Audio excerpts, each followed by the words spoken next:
Muy buenos días, buenas tardes, buenas noches en cualquier lugar al que podemos estar llegando. El día de hoy vamos a tener la oportunidad de tener una charla, una plática con un personaje muy interesante de la sociedad de Jalisco, independientemente de que es un extraordinario amigo. Cuauhtémoc tiene en sus saberes muchísimas cosas en su historia de su vida. Pero, ¿por qué fue la invitación de él el día de hoy? En la ciudad de Guadalajara está sufriendo un cambio estructural en el transporte público, ya que se han sucedido infinidad de accidentes y hay una mortalidad que tiene un impacto muy grande en la sociedad. Entonces, Cuauhtémoc. ¿Qué tal, doctor? Muy buenas tardes y te voy a emular. Buenos días, buenas tardes, buenas noches. Muchas gracias por la invitación. Con mucho gusto accedo a estar hoy contigo y con todo el auditorio en función y precisamente en mi calidad de presidente de Comunicación Cultural AC, que es la Asociación de Periodistas de Prensa, Radio y Televisión más antigua en el estado de Jalisco, televisión e internet ya también, y que desde hace por lo menos desde 1973 en que fue fundada, ha propiciado el crecimiento y el desarrollo de un sinnúmero de periodistas en prácticamente todas las áreas. Hemos tenido, o mejor dicho, tenemos en este momento la satisfacción de que algunos de nuestros miembros han sido reconocidos como Premio Nacional de Periodismo, lo cual sin duda alguna nos llena de mucha satisfacción, pero sobre todo nos habla del ámbito profesional en que los miembros de Comunicación Cultural AC se desempeñan. Sí, Cuauhtémoc Cisneros Madrid. A tus órdenes y a la orden de todos. ¿Tienes una licenciatura en turismo? Sí, yo tuve una carrera trunca, la primera carrera que estudié o en la cual me inscribí en la Universidad de Guadalajara, la dejé trunca y fue la de Derecho, precisamente a la mitad de la carrera, por cuestiones de que no me gustó la aplicación del derecho como lo estaba llevando ya a cabo en mi función de chícharo, en mi función de ayudante de un despacho de abogados, y eso provocó que yo finalmente me saliera de esta carrera, no sin antes sufrir un periodo de por lo menos 6 meses en donde yo no hallaba, ahora sí que vale la pena señalarlo, no hallaba, y lo voy a señalar porque tú conociste a mi señor padre, y lo recuerdo con mucho cariño. Y no hallaba yo cómo decirle pues que me había equivocado de carrera, y no porque fuera malo que yo me hubiera equivocado, sino porque desde un principio tanto él como mi madre, doña Josefina, me hicieron ver que esa carrera no era necesariamente para mí. La rebeldía y el hecho de que yo desde muy niño quise ser abogado, no sabía por qué, pero después de muchas experiencias, después de muchos años, me di cuenta, caí en la cuenta de que quería ser abogado para ayudar a la gente más necesitada, que quería ser abogado porque de esa manera tendría la oportunidad de llegar a ser presidente de la República, que quería ser presidente de la República porque desde allí tendría la oportunidad de ayudar a tantos y tantos y tantos mexicanos que hoy en día y desde siempre requieren del apoyo, tienen la necesidad de que otros también vean por ellos. No nos han enseñado desafortunadamente ni a nuestra generación ni a las anteriores a ser autosuficientes. Creo que es el tiempo de que lleguemos precisamente a la autosuficiencia, en donde sí es cierto, Paco, tenemos muchos problemas en México, pero también somos privilegiados y tenemos muchas situaciones en las cuales nos podemos apoyar para salir adelante. México ha salido adelante a través de la historia y no estamos en una situación que podamos decir, ay, pues ya todo está perdido. Por el contrario, me parece que hoy en día es tiempo de que estudiemos y trabajemos absolutamente todos los mexicanos que estamos en condiciones, en posibilidades de hacerlo, para poder sacar a este país de ese marasmo en el que se encuentra y que ya rebasa, por cierto, los 50 millones de mexicanos, déjame repetirlo, 50 millones de mexicanos pobres. Eso que se dice tan fácil y tan rápido en un país de 120 millones de seres humanos, pues es verdadera, o debiera ser verdaderamente alarmante. Yo coincido contigo porque pues es una problemática social que los que queremos a México lo traemos inmerso, lo traemos puesto como tatuado. Efectivamente. Y esto nos lleva a muchas otras cosas. Yo quisiera solamente agregar que dentro de tu carrera, de tu vasta carrera, que has tenido brillante carrera, no solamente dentro del periodismo, también tuviste, pues yo digo el honor, porque es un gran honor, ser presidente, ya no de la República, pero sí fuiste presidente de la Sociedad Mexicana de Geografía Estadística, que es un centro de pensamiento estratégico que fue fundamentalmente elaborado para aquellos políticos y todo eso, pero platícanos un poquito de eso antes de, sí, cómo no, antes de, con mucho de tocar gusto. El otro tema. Con mucho gusto, mira, solamente para terminar un poco o adelantar un poco lo que se refiere a los estudios, después de esa frustración de salir, de dejar trunca la carrera de Derecho, decidí por muchas razones,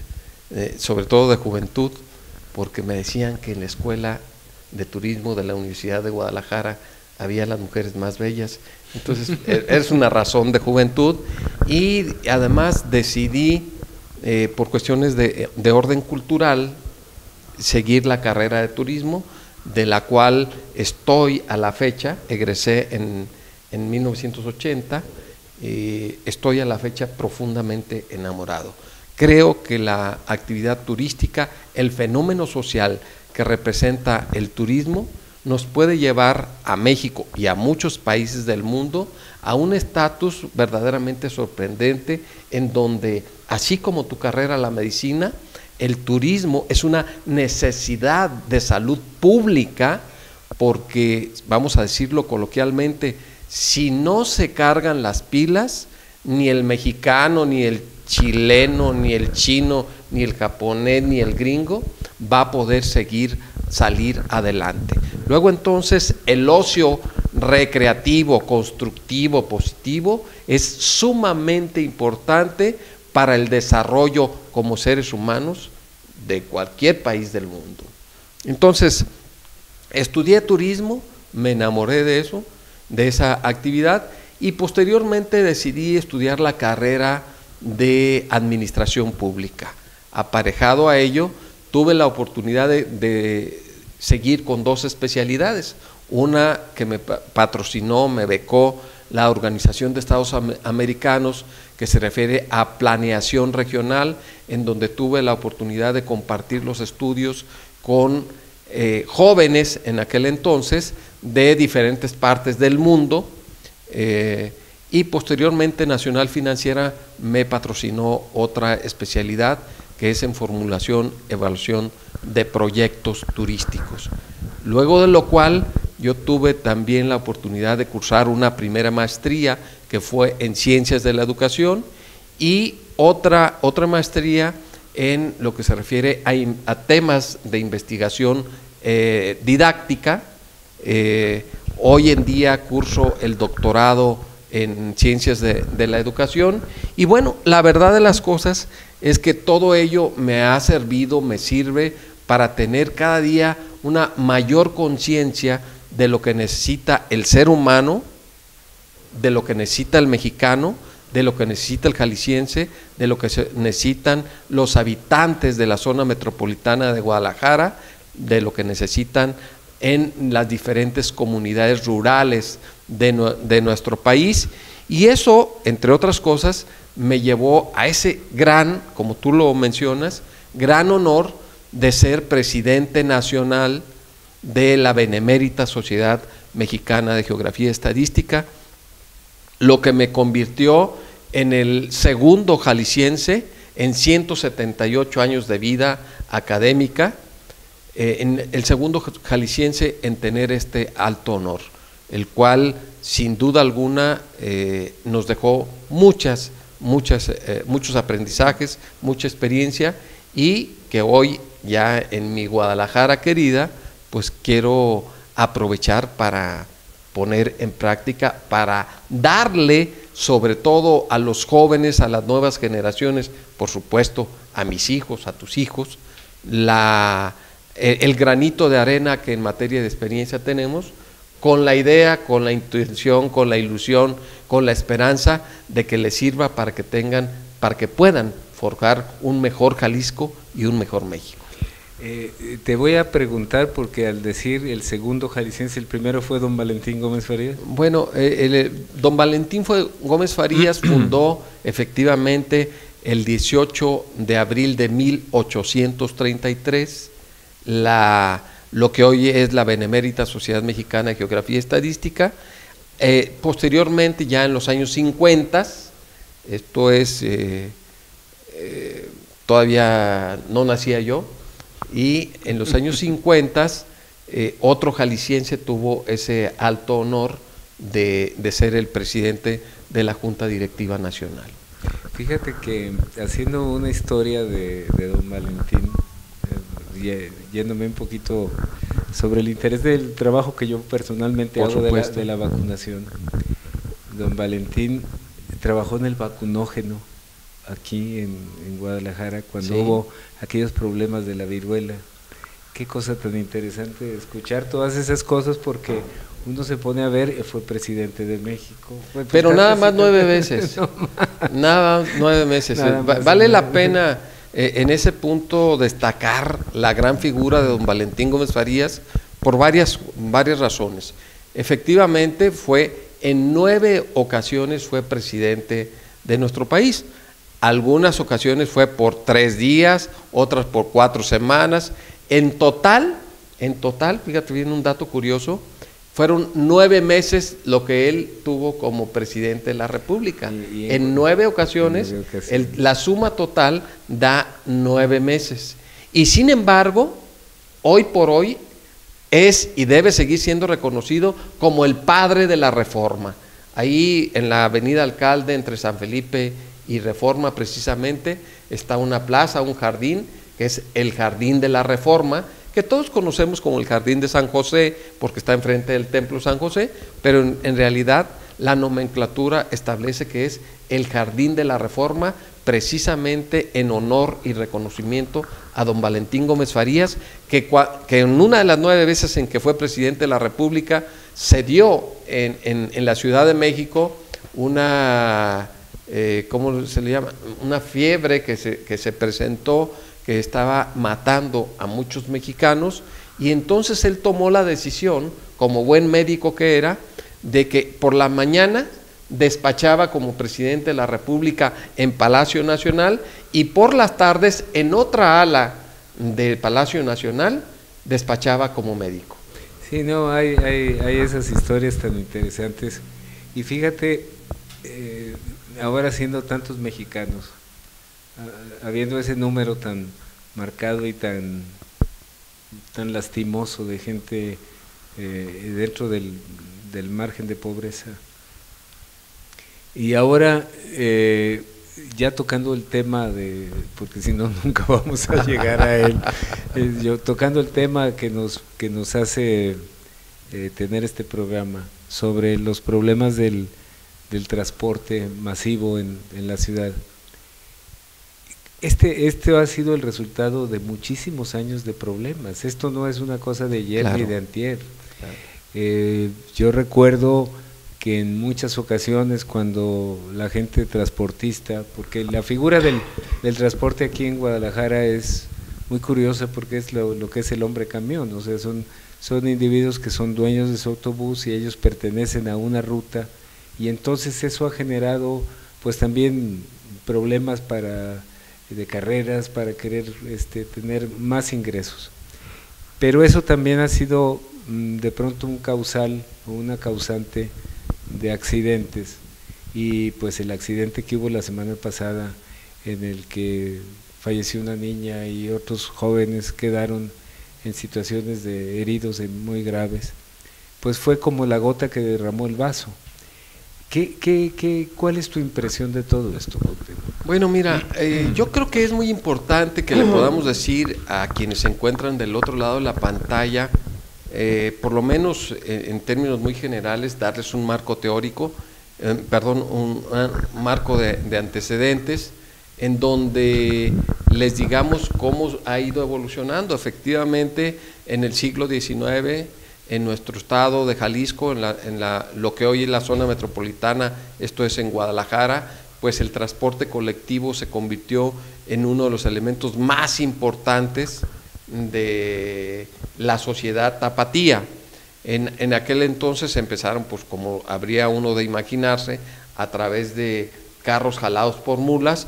Ya posteriormente entró el trolebús, que circulaba precisamente por toda la avenida Alcalde, que hoy conocemos como la avenida Alcalde, y tenía su terminal a espaldas, en la avenida Miguel Blanco y Alcalde, a espaldas de los templos de Aranzazú y de San Francisco. Ahí estaba la terminal y daba, según me platicaba mi abuelo, según me platicaba incluso mi padre, daban un buen servicio.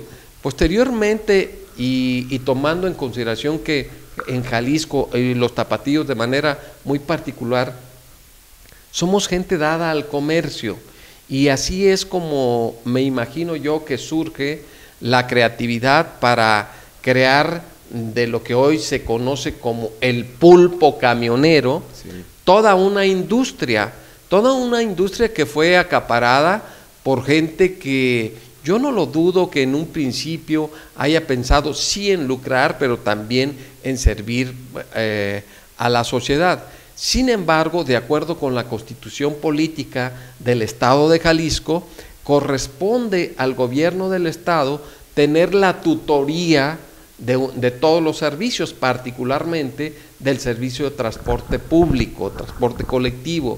En ese sentido, bueno, pues habríamos de considerar que esos visionarios, comerciantes, empresarios, comerciantes, empezaron a monopolizar el transporte, de tal forma que en aquellos entonces, estamos hablando de los años 60, 70 ya de 1900, cuando nosotros éramos niños, cuando nosotros éramos jóvenes, podríamos ya visualizar o conocer que había esto que se llama se le denomina el pulpo camionero, en donde unos cuantos, un puñado de personas se enriquecieron, ahora sí que brutalmente, a base precisamente de tener el monopolio del transporte colectivo.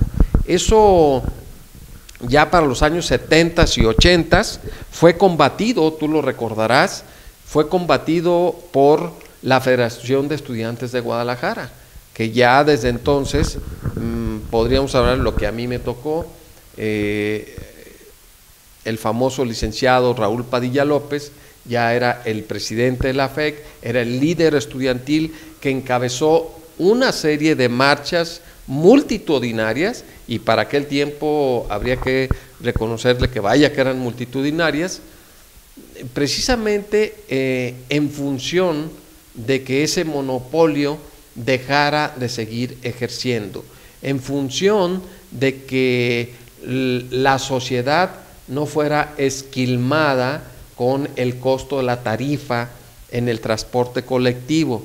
A veces se logró, a veces no se logró, en ocasiones se logró reducir la tarifa al alza que pretendía el pulpo camionero, y los presidentes de la Federación de Estudiantes de Guadalajara, posteriores a Raúl Padilla López, como fueron Horacio García Pérez, Gilberto Parra Rodríguez, el propio José Trinidad Padilla López,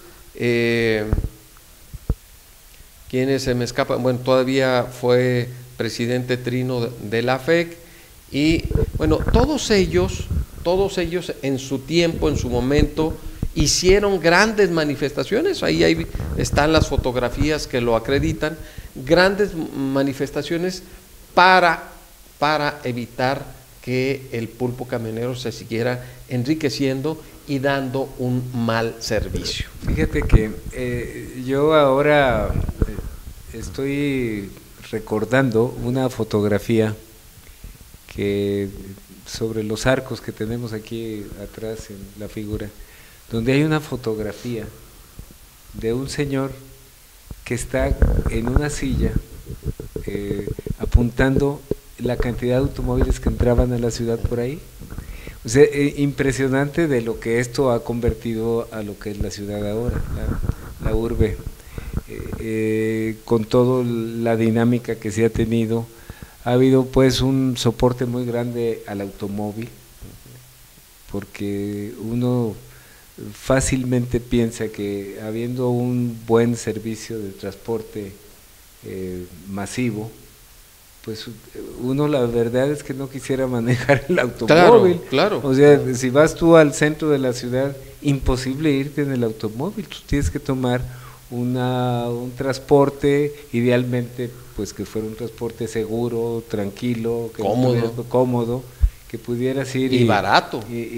Al usarlo tantas personas, sí, se reducen los costos. O sea, no se necesita tener mucha ciencia ni hacer muchos números. A mayor demanda, pues los costos se tienen que abaratar. Seguramente tú sabrás, y te voy a hacer una pregunta que se me viene en este momento, que la Ciudad de México, que tiene tantos automóviles, pero también que tiene un sistema de transporte como es el metro, que mueve cantidades, 4 millones de personas en el día. ¿Qué cantidad de accidentes habrá viales? Bueno, sin duda alguna que hay muchísimos accidentes. Proporcionalmente me refiero con bueno, incluso proporcionalmente. Lo que sucede es que ya son accidentes, afortunadamente creo yo, los más son de alcances. O sea, vamos a decirlo coloquialmente, de besitos. De golpecitos. ¿No? De golpecitos, sí. En donde generalmente ya los propios habitantes de la Ciudad de México, iba a decir chilangos, pero oye, me atendieron bien, 17 años, yo creo que hay que darles algún crédito, ¿no?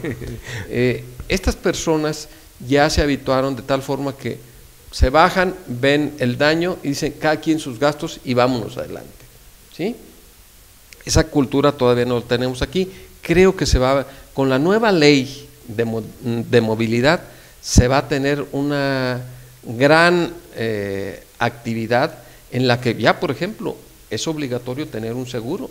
No es posible que salgas a la calle en un vehículo, no sé si sea Ferrari, si sea Mi Bocho o si sea un último modelo o un año 1960, no lo sé, pero no puedes salir a la calle, no puedes ser tan irresponsable de salir a la calle, manejar un vehículo y no tener un seguro. Así como antes se nos complicaba ponernos el cinturón de seguridad, hoy tenemos que acostumbrarnos a tener un seguro que por lo menos cubra los gastos a terceros. Fíjate que estás haciendo comentarios sobre digamos un diagnóstico muy general, porque todo esto son causas y efectos de lo que está sucediendo con el transporte público. Aún a pesar de que existe una gran cantidad de vehículos en toda la zona conurbada, aún a pesar de eso, muchísima gente sigue utilizando el transporte masivo, por muchísimas razones, porque no tiene otra forma, por lo que tú quieras y gustes. Y esto no ha podido organizar. Yo recuerdo, y tú también lo recordarás, que hace unos años participamos en una reunión donde Sí, por hubo supuesto. mucho de movilidad y hubo muchas cosas en las que se pretendía hacer cambios y al final de cuentas no se pudo, pero era que el chofer no tuviera que cobrar al mismo tiempo. Oye, déjame corregirte, ¿no? Perdóname que lo haga al aire, pero ¿no se pudo o no se quiso? Bueno, la verdad es que yo no lo sé. No se tuvo la voluntad política para seguir adelante con un proyecto que fue serio, que nos llevó meses para organizarlo, en el que participaron prácticamente todas las entidades que tenían participación de una u otra forma, todas las instituciones, todas las organizaciones, y bueno, se tuvieron resultados, se tuvieron acuerdos mismos que no se llevaron a la práctica. Sí, yo recuerdo porque ese fue un gran esfuerzo y yo recuerdo muy bien allá en Zapopan, en la plazoleta, que había autobuses, unidades nuevas. A mí me tocó ir adelante en la salida de Guadalajara. Hay una fábrica de autobuses de aquí. Llegué, los vi, o sea, había mucho interés en que eso se pudiera hacer con el sistema, que la gente pagara con una tarjeta, que pagara con una moneda que entrara directamente ahí, para que hubiera un contador de personas que entraban y salían. Yo no sé por qué eso no se ha podido lograr. Yo sí sé, y lo voy a decir. Lo que sucede es que eso no necesariamente les convenía a los empresarios del transporte colectivo y no necesariamente les convenía a los choferes. Y bueno, pues como en todas las familias, en todas las organizaciones, en todas las instituciones, en todos los gobiernos, pues esto no se trata de una sociedad de perfectos, es una sociedad de claroscuros, en donde hay, por supuesto, los que quieren hacer el bien y hay también los que quieren hacer el mal, los que errónea, y perdóname la expresión, estúpidamente, todavía siguen pensando que el que no tranza no avanza. A mí me duele tanto porque no deja de ser un problema de salud pública todo lo que está pasando. Por supuesto. El hecho de la angustia del esperar un autobús, de todo lo que se ha generado alrededor del transporte.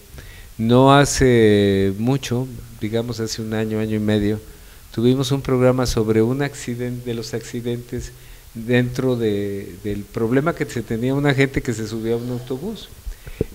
Una señora que llevaba unos libros, se cae dentro del autobús por una frenada así, en exabrupto, pues, violenta, y la señora con los libros se fractura una de las costillas.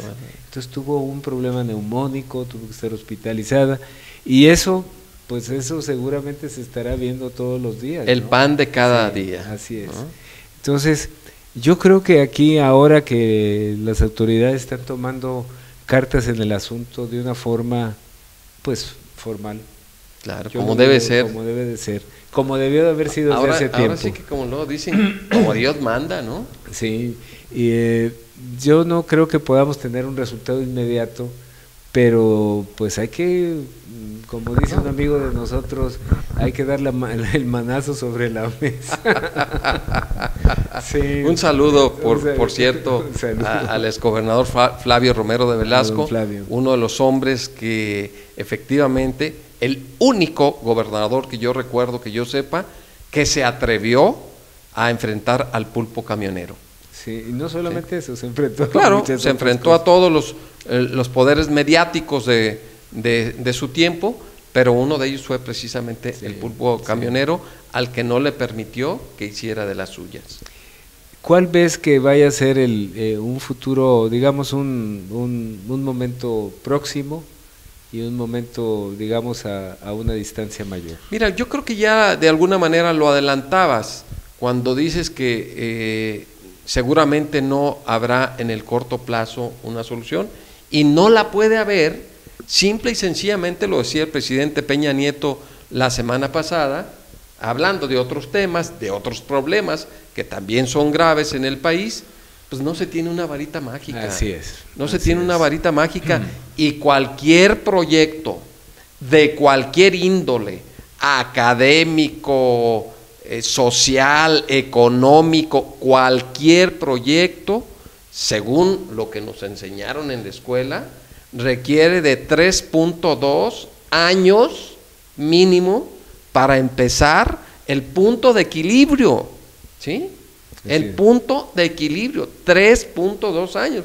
Bueno, hoy en día la gente quiere que de la noche a la mañana se solucionen las cosas, ponen un sinnúmero de negocios de lo que tú quieras, hasta de droga, pues no puede empezar a dar frutos, no puede dar resultados al día siguiente. Tiene que tener una constancia, una permanencia, hay altas, hay bajas y bueno, este esquema de transporte urbano que nos presentaron la semana pasada, coincidentemente, en el gobierno del estado, pues nos habla de verdaderas chuladas, sí, siempre y cuando se lleven a cabo, que yo creo que así será, porque de otra manera no podría yo entender que la gente volviera a votar por el PRI. Estoy hablando del 2018.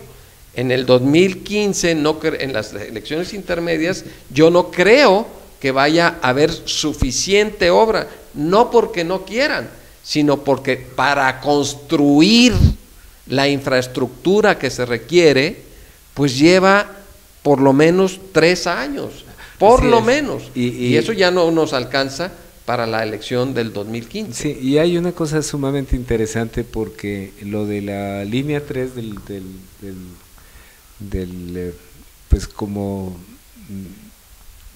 del sistema que tenemos, de la línea 3, yo creo que va a permitir muchas cosas. Mira, el macrobús, el que atraviesa la calzada Independencia, esto viene de una figura de Bogotá, por supuesto, mal aplicada, y lo de Bogotá se aplicó a través de lo que hubo en Curitiba. O sea, así es como ha venido la historia. Esa es la evolución. Sí, y en Bogotá ha dado muy buen resultado. Sí, ha dado muy buen resultado. Los autobuses cada vez están, pues la gente los está utilizando más, pero hay lugares donde la gente puede dejar su automóvil en un estacionamiento y tomar el autobús y llevar al centro y luego regresar y tomar el estacionamiento en el estacionamiento de su automóvil. Yo creo que ese tipo de cosas deben de estar en la mente de la gente que está proclamando y promoviendo y proveyendo estas ideas para... Otra vez diría yo que no hay ciencia, Paco. No hay ciencia porque simple y sencillamente eso que acabas de mencionar se hace desde hace 80 años en la frontera norte de nuestro país, sí, en donde los trabajadores que van a laborar todos los días del otro lado de la frontera, llegan, dejan su automóvil en un estacionamiento, cruzan la frontera, toman el camión y se van a su trabajo. Sí, o el trenecito que te lleva hasta San Diego en un momento, me supongo, si estás hablando por ese lado. Así es. Bueno, pero a ver, este momento está crítico. Antier hubo una mega marcha. Así es. La Universidad de Guadalajara, con todo su ánimo de proclamar un cambio, el gobierno del estado paralelamente apoyando este cambio, se tomaron unas decisiones importantes, pero yo quisiera preguntarte qué pensará la sociedad de esto, porque pues ahí es el punto. A mí me parece que no permea. A mí me parece que ciertamente los medios de comunicación informan, pero ¿a quién le informan? Cuando pregunto a quién le informan, es porque el porcentaje de mexicanos, el porcentaje de jaliscienses, el porcentaje de tapatíos que lee, y cada vez tenemos más periódicos diarios, pues el porcentaje que lee es mínimo. Y lee, pero cosas superficiales. El porcentaje de personas que ve la televisión es amplio, ciertamente, pero pues en la televisión te pasan, ¿qué te gusta? Una hora al día de información por cada 23 horas. Pero ¿sabes una cosa? Ahora, curiosamente, ahora los muchachos ya no ven televisión. Ahora están teniendo otro tipo de orientación. Redes sociales, sí, por en supuesto. el cual les está llegando a... Y este a tener... mismo medio es una muestra de ello. Sí. Lo que no quiere decir que despierte conciencia. Y ese es el punto al que iba. O sea, llegan a segmentos de la población minoritarios y aparte, porque su función no es despertar conciencia. Debiera ser, entre otras, pero cada medio de comunicación son una empresa y la empresa te dice, yo lo que quiero es informar para vender spot comerciales o publicidad impresa.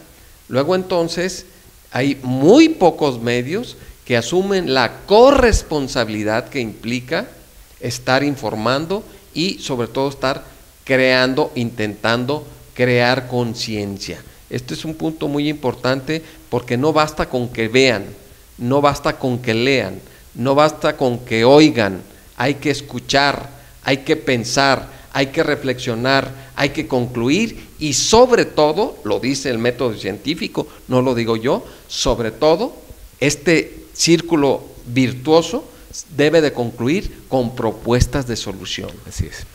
Así es. Lastimosamente, Cuauhtémoc, se nos fue el tiempo. Qué bueno, ya sé. Sé que muy pronto te tendremos de nuevo aquí haciendo análisis de todo este tipo de problemática social que impacta también a la salud de la sociedad. De muchas formas, ¿eh? Sí, de por muchas eso formas. Siempre ha sido una dinámica o una línea que yo he querido seguir. Pues te agradezco. Al contrario, el agradecido soy yo. Que muy pronto podamos tenerte de regreso por aquí. Muchísimas gracias y nos veremos la próxima semana.